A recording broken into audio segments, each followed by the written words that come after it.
सूर्य उगवण्याचं थांबत नाही. आणि म्हणून सकारात्मक टीका ही सुद्धा ऐकण्याची आपली ताकद असली पाहिजे आणि त्याच्यातून सुधारण्याची तयारी असली पाहिजे.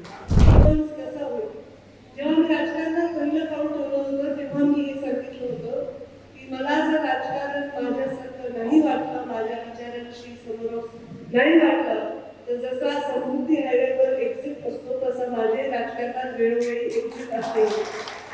आणि जो एक्झिट क्षणी तयार असतो त्याचं राजकारण तो अशा ठिकाणी अशा पद्धतीने करतो की यांच्या कवितेला सगळ्यात पहिले टाळे वाजवून मी जातो. कारण आपण त्या देशात राहतो जिथे व्यक्ती स्वातंत्र्य आणि व्यक्त होण्याचं स्वातंत्र्य या दोन्हीलाही तेवढंच महत्त्व आहे.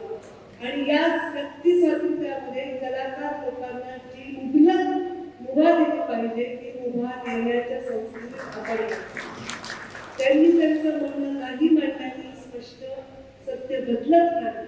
आपण कोंबडा झाल्याने स्वतः होण्याची सूर्य उगवण्याचं थांबत नाही. आणि म्हणून सकारात्मक टीका ही सुद्धा ऐकण्याची आपली ताकद असली पाहिजे आणि त्याच्यातून सुधारण्याची तयारी असली पाहिजे. आणि म्हणून मला आज कौतुक करावं लागतं की थोडंसं कार्यालय चिडचिड केली, तुमचं माझं इन्फेक्शन खराब झालं असेल तर सॉरी, पण माझी चिडचिडच माझं प्रेम आहे.